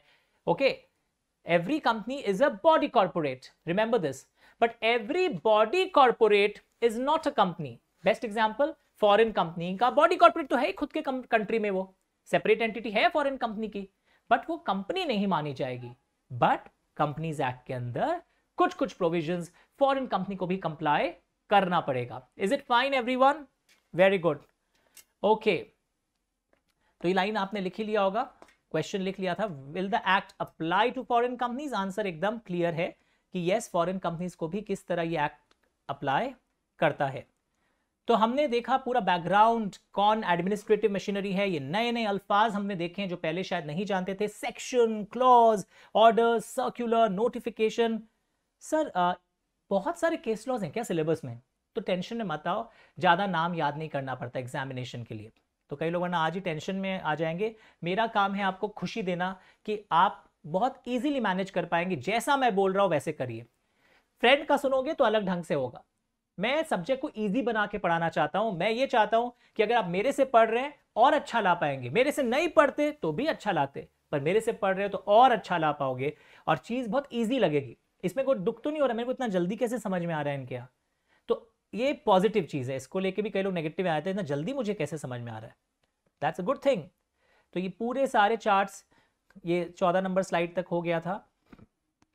और हमने देखा लेआउट है ना, ये सब कंपनीज को अप्लाई करता है। पर सर एक बात बताइए, ये जो कंपनीज हैं इनके खुद के भी कानून है, बोर्ड वर्क आ रहा है ना, लेआउट है। ये जो कंपनीज हैं इनके खुद के भी इंश्योरेंस एक्ट है, बैंकिंग एक्ट है। तो सर उसमें कुछ और बात लिखी होगी, कंपनीज एक्ट में कुछ और बात लिखी होगी। सर तो कौन सा कंप्लाई करना है? अगर कभी कॉन्फ्लिक्ट हो जाए कंपनीज एक्ट और इनके स्पेसिफिक एक्ट में, स्पेशल एक्ट में, तो स्पेशल एक्ट में जो लिखी हुई बातें हैं इन कंपनीज को फिर वो कंप्लाई करना पड़ेगा। अगर कभी कॉन्फ्लिक्ट हो जाए तो स्पेशल एक्ट की बातें इन कंपनीज को कंप्लाई करनी पड़ेगी। Remember this. यानी कि कंपनी लॉ और इनके लॉ में अगर कभी कॉन्फ्लिक्ट हो जाए तो स्पेशल एक्ट की जो बातें होंगी वो कंप्लाई करनी पड़ेगी। तो अब इतना देर पढ़ चुके हैं और हमें पता चलने लगा है आखिर लेआउट मतलब board work and meet both. तो कंपनीज एक्ट के अंदर होता है, इसको सर्टिफिकेट ऑफ इनकॉर्पोरेशन सीआरसी देता है। बचपन से सुना था आपने, ये सब चीज़ें आप जानते थे। और सेपरेट एंटिटी का जो बहुत फेमस केस है, इसको भी मैं इस क्लास में कुछ डिस्कस करने की आवश्यकता नहीं है, will do it separately. Slides आप घर जाके पढ़ सकते हैं, मेरे संग संग भी रीडिंग कर लीजिए। 10 सेकेंड का टाइम दे रहा हूं आपको। ये सब हमने ऑलरेडी डिस्कस कर लिया था। लायबिलिटी लिमिटेड है, up to the unpaid value, जो अमाउंट 10 रुपया का शेयर अगर 5 रुपया शेयर होल्डर दे दिया है, 7 रुपया दे दिया है, तो 3 रुपया के लिए ही उसकी लायबिलिटी और रहेगी। कंपनी की परपेचुअल सक्सेशन हमेशा चलती रहती है, बट हाँ अगर आप लिक्विडेशन वाइंडिंग अप कर दें, कंपनी का प्रोसेस फॉलो करके कंपनी को बंद कर दे और आरओसी उसका नाम हटा दे, तब परपेचुअल सक्सेशन खत्म होगा। अदरवाइज परपेचुअल सक्सेशन सारे शेयरहोल्डर्स मरने से भी नहीं होता है, बट वाइंडिंग अप का प्रॉपर प्रोसेस फॉलो करके आप परपेचुअल सक्सेशन को खत्म कर सकते हैं। Is it fine? और शेयर कैपिटल होती है, आपको पता है प्राइवेट कंपनी के शेयर्स फ्रीली ट्रांसफरेबल नहीं है। मुझे कॉमन सील दीजिएगा, यहां पर होगा उसके अंदर एक बैग के अंदर, एंड या इसको लो ड्रॉर में। एंड पब्लिक कंपनी के शेयर्स फ्रीली ट्रांसफरेबल होते हैं, ये भी हमने देखा था। Ownership and management separate hands में होते हैं कंपनी लॉ में, ये अपने को पता है। एंड कॉमन सील ये क्या है? कई लोग देखिए इस टाइप का मेटालिक बॉडी आपको दिखाई देगा आप लाइफ में कभी। What is this? Sir stapler, बड़ा स्टेपलर। कई लोग तो बोलते हैं सर नेल कटिंग कर लूं, अरे हाथ काट दूंगा। ये वो नहीं है, ये कॉमन सील है। जब पेपर रखकर यहाँ पे कुछ डॉक्यूमेंट्स होता है, एक्ट में लिखा रहता है जिसपे कॉमन सील लगाना जरूरी होता है, नेम एनग्रेव्ड हो जाएगा। Okay, and your memorandum and articles of association, the most important fundamental document. Colours अलग अलग जो आपको लगे वैसा कवर बनाइएगा, ये हर कंपनी को ऐसा बनाना पड़ता है। मेमोरेंडम में कुछ इंपॉर्टेंट क्लॉजेस होते हैं, नेम क्लॉज, ऑब्जेक्ट क्लॉज, सुना होगा आपने, कैपिटल क्लॉज। इसकी डिटेलिंग हम लोग करेंगे जगह जगह जहां आएगा।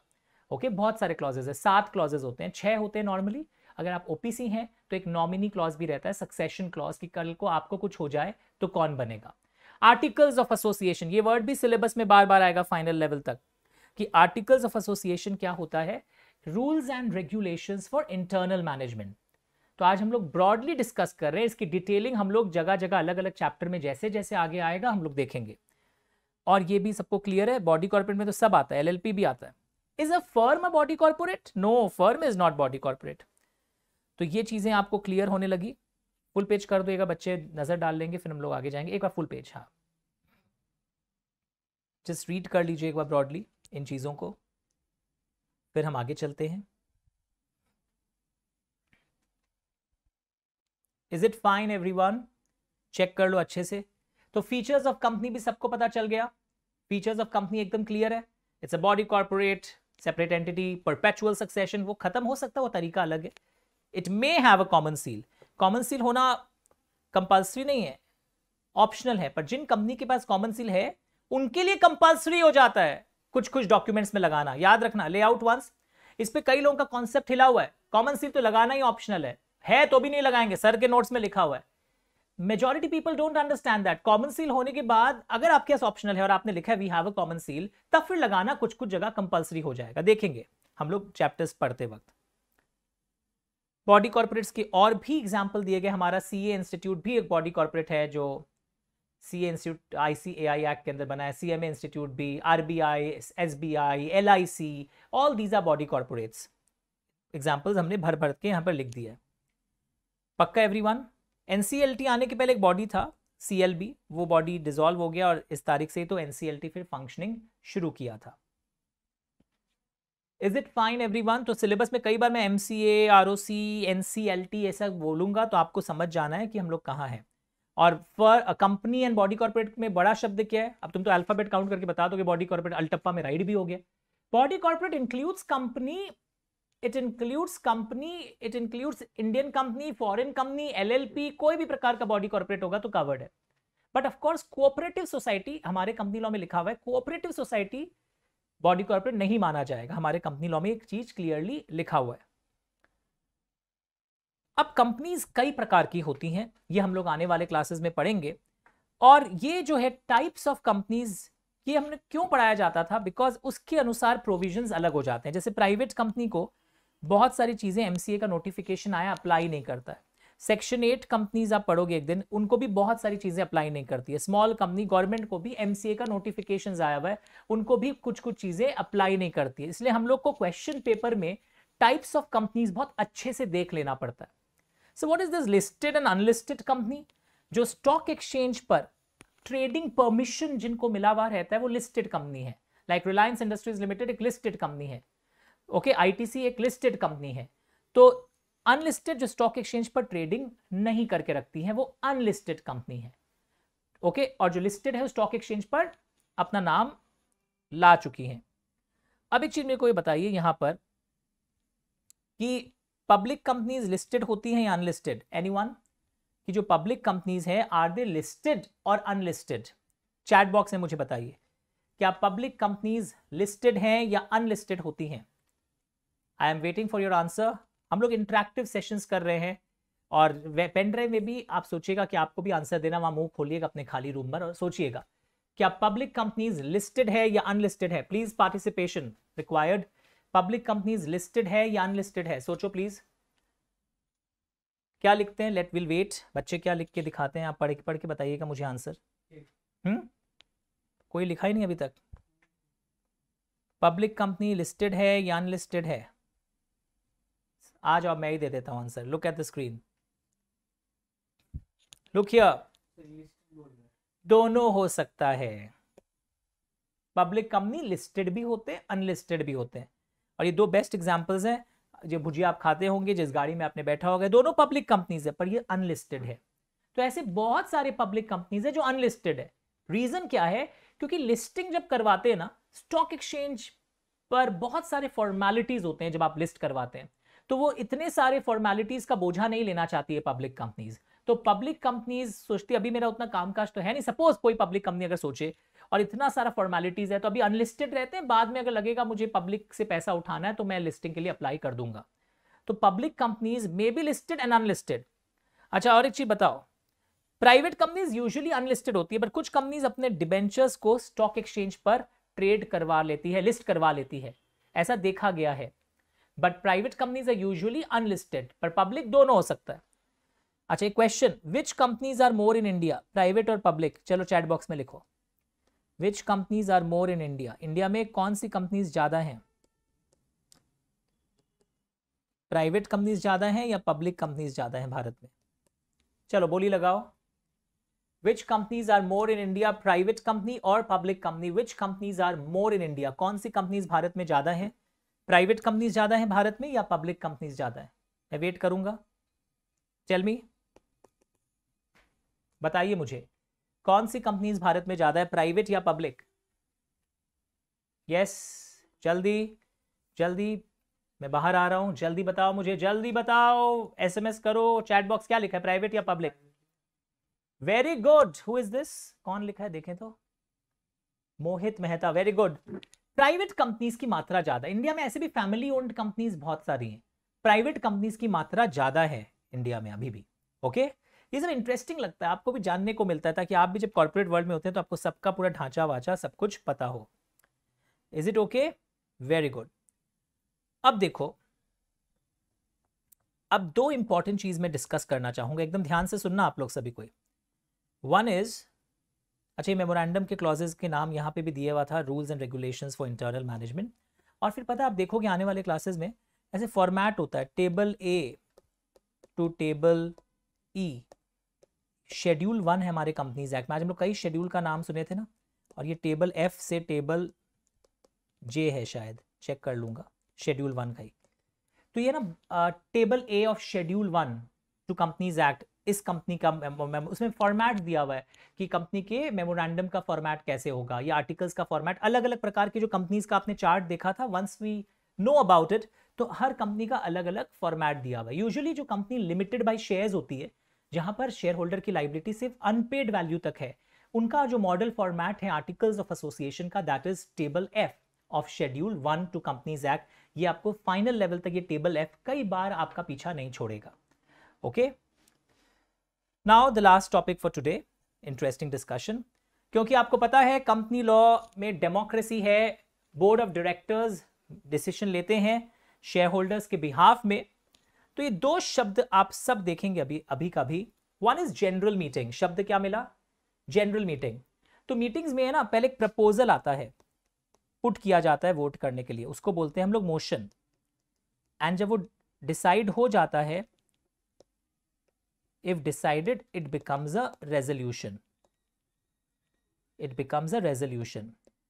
प्रपोजल जो आता है उसको हम बोलते हैं मोशन, और जब डिसाइड हो जाता है that is called a resolution. तो लुक हियर एवरीवन, मैं बोल रहा हूं कि general meeting, share holders meeting में कुछ कुछ मैटर्स डिसाइड करना है, मैं नहीं बोल रहा हूं, एक्ट बोल रहा है, कंपनीज एक्ट बोल रहा है कि ये मैटर्स शेयर होल्डर्स मीटिंग में डिसाइड करना है। हमारा एक्ट बोल रहा है, और कुछ कुछ मैटर्स बोर्ड मीटिंग में डिसाइड करना है। तो डिसीजन लेने के दो तरीके हैं। सर दोनों में से कुछ भी लगा लूं आज? एक्ट में लिखा रहेगा। एक चीज आपको दिखाना चाहूंगा, एक वर्ड होता है सबको पता होना चाहिए, बेयर एक्ट। जैसे मेरे पास जो है उसका कलर ये है। तो बेयर एक्ट क्या होता है? पार्लियामेंट जो ओरिजिनल एक्ट पास करता है उसका स्वरूप हमें बेयर एक्ट में दिखाई देता है। तो ऑर्डिनरी रेजोल्यूशन बोलकर एक शब्द है, और एक शब्द है स्पेशल रेजोल्यूशन। तो किस मैटर में कितने लोगों की हां चाहिएगी, कितने शेयर होल्डर्स की हां चाहिएगी, वो एक्ट में लिखा हुआ है पहले से। तो व्हेन आई से ऑर्डिनरी रेजोल्यूशन, जैसा स्क्रीन दिख रहा होगा, votes in favour greater than votes against.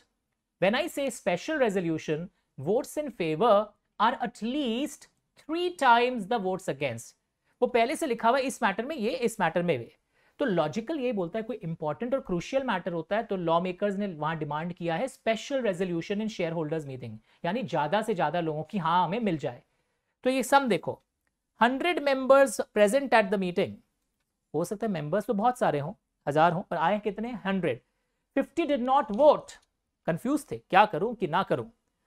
26 voted in favor, 24 voted against। क्या ऑर्डिनरी रेजोल्यूशन पास हुआ? तो कुछ लोग तो ऐसे पढ़ के जाते हैं, ये लैंग्वेज कई लोग बोलते हैं ना अपना वर्ड्स में पढ़ ले। उनके संग प्रॉब्लम क्या होता है, यही लैंग्वेज जरूरी था पढ़ना, क्योंकि वो अपने वर्ड्स वाले लोग क्या पढ़ के जाते हैं पता है? When simple majority of the members present agree then the matter is decided. पर लैंग्वेज तो प्रेजेंट से नहीं देखा जा रहा है। जो लोग वोट नहीं डाले शेयर होल्डर्स मीटिंग में, जो लोग शेयर होल्डर्स मीटिंग में वोट नहीं डाले, उन्हें इग्नोर कर देना। हमें किससे मतलब है? वोट्स इन फेवर से। 26, 24 वोट्स अगेंस्ट। तो जब वोट्स इन फेवर वाले वोट्स अगेंस्ट से ज्यादा होते हैं तो वी से OR पास्ड। Understood everyone? पक्का एवरीवन? उसी तरह special resolution, votes in favour greater than votes against. तो जब मैं बोलूं votes in favour at least 3 times the votes against, तो अगर मैं बोलूं 25 फेवर में है, 75 अगेंस्ट में है, तो रिमेंबर हो गया मिनिमम। अगर मैं बोलूं 20 फेवर 80 अगेंस्ट, सॉरी अगर मैं बोलूं 20 रॉन्ग, हाँ ठीक है, अगेंस्ट में 25 था। अगर अगेंस्ट 20 फेवर 80, क्या स्पेशल रेजोल्यूशन पास हुआ है? यस। लड़का बोलता है नहीं सर 3 टाइम्स होना चाहिए था ना। एटलीस्ट 3 टाइम्स लिखा है, ज्यादा हो गया तो और अच्छी बात है। तो स्पेशल रेजोल्यूशन और OR में जो लोग आते हैं और वोट डालते नहीं है वो इग्नोर कर दीजिए, वो हमारे काम के नहीं। हमें सिर्फ वैलिड वोट्स को चेक करना है। और जब भी कंपनी में कोई स्पेशल रेजोल्यूशन पास होगा तो जैसा मैंने बताया इवेंट बेस्ड फाइलिंग, हम एक फॉर्म फाइल करना पड़ेगा MGT 14 ROC को with in 30 days of passing the special resolution. तो ये MGT 14 कई बार बोर्ड रेजोल्यूशंस में भी जाता है, वो हम लोग बाद में पढ़ेंगे। पर अभी क्या देख रहे हैं हम लोग कि whenever we pass special resolution तो with in 30 days of passing special resolution MGT 14 जमा हो जाना चाहिए। और ये भी पता चल गया जो वोट नहीं डालते हैं उन्हें इग्नोर कर दीजिए। ये शेयर होल्डर्स मीटिंग की बात कर रहा हूं, तो इतना जोर क्यों बोला आपने? ताकि आप उठ जाएं। अब देखिए एक नया शब्द आपके लिए, board meeting, board resolution, votes in favour greater than votes against, UBR unanimous board resolution. इसका क्या मतलब होता है? ऑल डायरेक्टर्स प्रेजेंट, प्लीज लिख लो इसको जो लोग लिखना चाह रहे हैं। इस बार मैंने वोटिंग नहीं बोला, जो प्रेजेंट हो वो सबको फेवर में वोट डालना पड़ेगा। कई सेक्शंस होते हैं जहां ये लगता है, आप देखोगे फाइनल्स के क्लासेस में। पर ऑल डायरेक्टर्स प्रेजेंट, इसका मतलब मुझे बताओगे आप, 10 directors present, okay. 2 did not vote, अभी तो सीखा था आपने, बहुत इजी, फुल पेज करो। All 8 voted in favor. Is UBR passed? क्या UBR पास हो गया? 10 directors were present, 2 did not vote, all 8 voted in favor. Layout कर दो, all 8 voted in favor। क्या यूनानिमस बोर्ड रेजोल्यूशन पास हो गया है? 10 डायरेक्टर्स प्रेजेंट है, 2 वोट नहीं कर रहे, ऑल 8 वोटेड इन फेवर। क्या यूनानिमस बोर्ड रेजोल्यूशन पास हुआ या नहीं हुआ? मैं चैट बॉक्स में वेट कर रहा हूं आपका, मुझे बताइए जल्दी से, यस या नो कोई आंसर आता है बताना मुझे आने से। क्या यूनानिमस बोर्ड रेजोल्यूशन पास हुआ है या नहीं हुआ है? Let me no please. Is unanimous board resolution pass? 10 directors present, 2 did not vote. Yes या नो क्या लिख रहा है? नो लिख रहे हैं लोग. और बच्चों का देखते हैं और बच्चे क्या बोल रहे हैं. Is unanimous board resolution passed?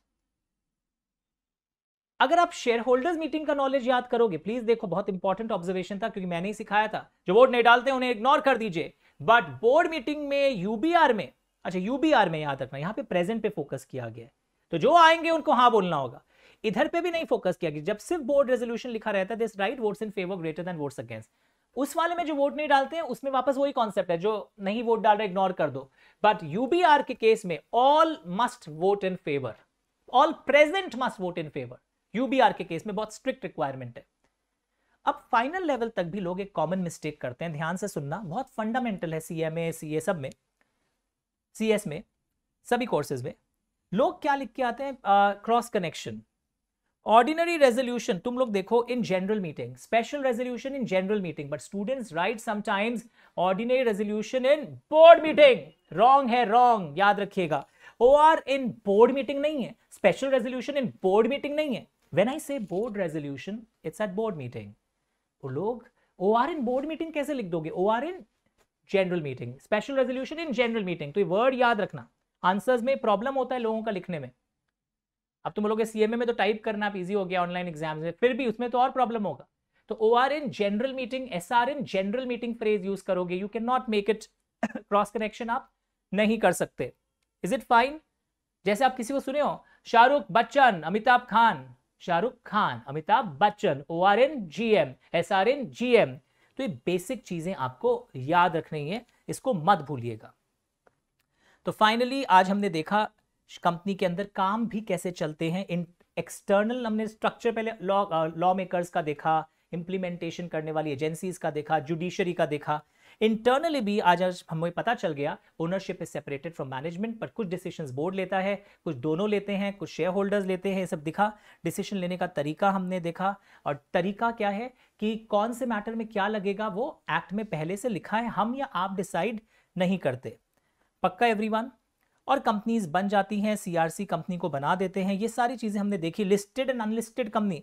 अच्छा, जो लिस्टेड कंपनी होती है ना, एक चीज याद रखना, लिस्टेड कंपनी को सेबी नाम का बॉडी सुना है, securities exchange board of India, the watch dog of Indian capital market. Listed company को सेबी के रिक्वायरमेंट का पालन भी करना है और कंपनीज एक्ट के रिक्वायरमेंट का पालन भी करना पड़ता है. तो इतनी सारी चीजें हम देख रहे थे यहां पर, बहुत सारी चीजें देख रहे थे. ऑल दीज थिंग्स हम लोग अब डेफिनेशंस और आगे भी करेंगे जब जब दरकार पड़ेगा. एक चीज देख लो कि फाइनली जब कंपनी बन जाती है ना, तो उसको एक सिन नंबर मिलता है. या तुम्हारे पाप का लिस्ट नहीं है, ये कॉर्पोरेट आइडेंटिफिकेशन नंबर है, ये अल्फा न्यूमेरिक है. स्लाइड नंबर 46, जो लोग स्लाइड से खोज रहे हैं, इट इज स्लाइड नंबर 46. तो सिन नंबर हर कंपनी का मिलता है. ये 21 डिजिट का अल्फा न्यूमेरिक कोड है और इसमें पहला यूजुअली यू या एल से होता है. अगर लिस्टेड कंपनी है तो एल, वरना अनलिस्टेड कंपनी. ये इंडस्ट्री कोड है, आपके नेचर ऑफ बिजनेस पे डिपेंड करेगा. ये किस स्टेट में आप इनकॉर्पोरेटेड हैं, स्टेट ऑफ इनकॉर्पोरेशन, ये ईयर ऑफ इनकॉर्पोरेशन बुक्स में सब है, देखेंगे हम लोग जब पढ़ेंगे. पीटीसी की जगह कई बार पीएलसी होगा, पब्लिक लिमिटेड कंपनी. और ये 6 डिजिट का ये न्यूमेरिक कोड है. This is the registration number of the company. Is it fine everyone? पक्का? फुल पेज कर दो अगर कोई फोटो लेना चाहे. 21 डिजिट है इसके अंदर. सर एक डिन नंबर बोल के भी कॉन्सेप्ट होता है, पढ़ोगे. डायरेक्टर लोग का एक यूनिक नंबर होता है. अगर किसी भी कंपनी में आपको डायरेक्टर बनना है तो आपके पास डिन नंबर होना चाहिए. वो सब आप देखोगे बाद में. Is it okay? और अगर सर्टिफिकेट ऑफ इनकॉर्पोरेशन आपको, सपोज सर्टिफिकेट ऑफ इनकॉर्पोरेशन आपको मिल गया है, उसमें लिखा हुआ है कंपनी बन गई है 11 जनवरी 2022 से, ओके. पर इशू हुआ है सर्टिफिकेट आपको 15 जनवरी 2022 को. हाथ में सर्टिफिकेट 15 जनवरी को मिला है, अंदर सब लिख दिया गया 11 जनवरी को कंपनी बनी है. लेआउट. तो एक बात बताइए मुझे, तो कंपनी कब से मानी जाएगी इनकॉर्पोरेटेड है? 11 जनवरी के पहले अगर आप कुछ करेंगे तो क्या वो प्री इनकॉर्पोरेशन है, या 15 जनवरी के पहले करने वाली चीज प्री इनकॉर्पोरेशन है? कंपनी का सर्टिफिकेट हाथ में 15 जनवरी 2022 को आया है, तो माना कब जाएगा, कंपनी कब से बन गई? Let me know. I wait, chat box में लिखिए, उसके बाद हम लोग क्लास बंद करेंगे। कुछ बताऊंगा बेसिक्स और आपको। कल संडे है कैलकाटा में, और कल हम लोग एक क्लास लेने का सोच रहे हैं दोपहर में 2:45 या 3 o'clock, सेम इसी तरीके से जैसे आज लोग कर रहे हैं। मुझे एक बार, अगर ऐप में आप नोटिफिकेशन या अलर्ट ना देखें तो मुझे एक बार 1:30 बजे तक पूछ लीजिएगा। Most probably tomorrow will have, कल कॉलेजेस बंद है तो कल भी कर लेते हैं। तो लेट मी नो क्या है, क्या था क्वेश्चन। हाँ, ये कंपनी कब से मानी जाएगी इनकॉर्पोरेट हुई है? कोई आंसर लिखा है बच्चा? 11 जनवरी या 15 जनवरी? 15 जनवरी कोई बोला अभी अभी। Very good. और बताओ, और बाकी लोगों के व्यूज, कौन लिखा है 15 जनवरी? सुनो ध्यान से सुनो गांव वालों, बेस्ट एग्जांपल ले रहा हूं आपके लिए। लेआउट कर दो एक बार। अच्छा सॉरी, लेआउट ही है, ठीक है। एग्जांपल ये है, सपोज हॉस्पिटल में तुम्हारा बच्चा हुआ है, आज 11 जनवरी है और मुरली एक बापू बन गया है। ओके, नर्स आई दौड़ते दौड़ते, बोली कॉन्ग्रेचुलेशन सर, आपके मुन्ना हुआ है। कितने तारीख को बताई? 11 तारीख को। बच्चे का बर्थ सर्टिफिकेट आपने जल्दी से ले लिया कॉर्पोरेशन से 15 जनवरी को। तो अब बताइए बच्चा कब जन्मा था? आंसर मिल ही गया होगा, कंपनी 11 जनवरी से मानी जाएगी। The date mention in the certificate is important. बच्चा 15 जनवरी को आया, कई लोग सर्टिफिकेट देरी से लेते तो आप बच्चे का खबर ही नहीं देंगे क्या? या 15 जनवरी को जब बच्चा हो जाएगा, मतलब सर्टिफिकेट आ जाएगा, तब बोलेंगे बच्चा मेरा ये नाम आ गया सर्टिफिकेट में। अरे बच्चा आपका है, आप जानते हैं, बट बच्चा कब माना जाएगा आपका है? 11 जनवरी से। The year of incorporation, the date mention in the certificate is important, not the date of handover of the certificate. Understood? इस पे आया हुआ है क्वेश्चन, तो ये भी मैं आपको इसलिए करवा दिया हूं। So in the coming classes will go further. और एक चीज आपको बताना चाहूंगा मैं कि जब भी आप तैयारियां करें, रिमेंबर वन थिंग, 2-3 चीज बहुत इंपॉर्टेंट है। जो लोग पेन ड्राइव से और ये सब से क्लास कर रहे हैं, when you are doing the class through pen drive और other modes, remember just minute, या कि आप हर दिन कम से कम 2 क्लासेस, सॉरी हर डे 1 क्लास किया करिए। वीक में मिनिमम 3 क्लासेस करना चाहिए, 3 to 4 क्लासेस, मतलब अराउंड 1 hour 40 minutes वाले। और क्वेरी हो तो मुझे ऑडियो क्वेरी भेजा करिए, सर मैं आपका स्टूडेंट हूं, मेरा नाम राहुल है, नाम तो सुना होगा, और अभी अभी मैं ये पढ़ रहा था, मेरा ये क्वेरी है, आप जब फ्री हो रिप्लाई कर दीजिएगा। तो within 24 hours I will get back to you. भूल जाओ तो पोलाइट रिमाइंडर फिर भेज देना। तो ये आप मुझे व्हाट्सएप ऑडियो भेजा करिए या व्हाट्सएप भेजा करिए अगर क्वेरी हो। अगर कभी टेक्निकल क्वेरी हो, क्लास वास हिल जाए, तो उसमें आपको मेल करना है अमित बच्छावत क्लासेस, नीचे लिखा हुआ भी आ रहा है, स्क्रॉल हो रहा है देखो स्क्रीन पर, @gmail.com पर। सर क्लास मैंने आपसे ले ली और अमेंडमेंट्स अगर आएगा, और अगर कोई और छोटा मोटा अमेंडमेंट आता भी है, यूजुअली 2-3 घंटे के अमेंडमेंट क्लासेस होते हैं, आराम से हो जाता है, तो कोई टेंशन नहीं है कि अगर आप एडवांस में क्लास ले लें तो भी। तो अमेंडमेंट्स जो है वो आपको, हमारा एक ऐप है एडू दोस्त, उसमें फ्री रिसोर्सेज में अमेंडमेंट बोल के कुछ कोर्स क्रिएट होता है, उसमें आ जाता है।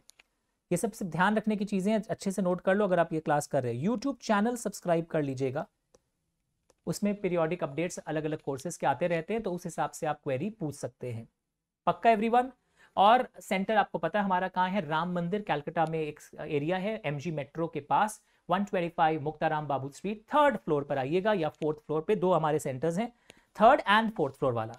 तो आप वहां पर आके भी कभी कुछ क्वेरी हो और जब ऑफिस खुली हो पूछ कर आइएगा, तो आप वहां भी मेरे से पर्सनली मिल सकते हैं, कोई टेंशन नहीं है। Okay, so be in touch. और जब भी क्लास करो हैप्पी मूड से खा पी के आया करो, क्लास करते करते भी खा सकते हो अगर घर पर है। एंड मेरा ये मानना है, layout once again, full page towards me. Last and not the least, मैं ये मानना बोलना चाहता हूं that law and audit papers, आपको हमेशा लॉ जब 50-60% ओवर हो जाए तब ऑडिट की ट्यूशंस लेनी चाहिए, क्योंकि ऑडिट की पढ़ाई बिना लॉ के पढ़ाई के अधूरी है। कई लोग समझते नहीं अब तो एग्जाम आ जाएगा, अभी से पढ़ना है। Don't do that crime. Audit छूना भी मत पहला 2.5-3 महीना, जब तक लॉ का 30-35% ओवर ना हो, 40% ओवर ना हो। ओके, अच्छा है, बल्कि एक अच्छे से पहले कवर कर लोगे फिर आगे जाओगे। लॉ का क्लास अटेंड करने के समय अलग अलग कलरफुल पेन्स आपको रखना चाहिए, उससे मार्किंग एनालिसिस बेटर होती है। पीपीटी से पढ़ाई नहीं करना चाहिए। सर आप पढ़ा रहे हैं ना, ये पहले क्लास में अटेंड करने के लिए पीपीटीज अच्छा है, रिवीजन के लिए अच्छा है, बट पढ़ाई जो है प्रॉपर जो एक्ट होता है, जो लॉ के लाइंस होते हैं वहां से पढ़ना चाहिए, बेयर एक्ट के लैंग्वेज को पढ़ते हुए, तब आपकी इंटरप्रिटेशन स्किल्स अच्छी होती है। Understood everyone? तो हम लोग टच में रहेंगे, रिवीजन क्लासेस भी आता रहेगा, और विश्वास के साथ जब पढ़ोगे ना तब अच्छा होगा। सिर्फ फ्रेंड्स का सुनकर अरे तुम बता कहाँ से पढ़ना चाहिए या मैं कैसे पढ़ूं, तो मैं भी आपका फ्रेंड हूं, मेरे और उम्र आपकी उम्र में तो ज़्यादा डिफरेंस भी नहीं है, मैं भी 20-21 साल का हूं, आप भी। सर क्या बोल रहे हैं, मैंने तो सुना है फेसबुक में पता लगाया 41-42 के हैं। यस, पर मैं 20-21 साल का हूं, मैं लास्ट 21 साल से स्टूडेंट्स को पढ़ा रहा हूं। My first batch was in 2001 and I am still enjoying and I will continue enjoying this. जब तक है जान मैं आपके साथ रहूंगा। Thank you.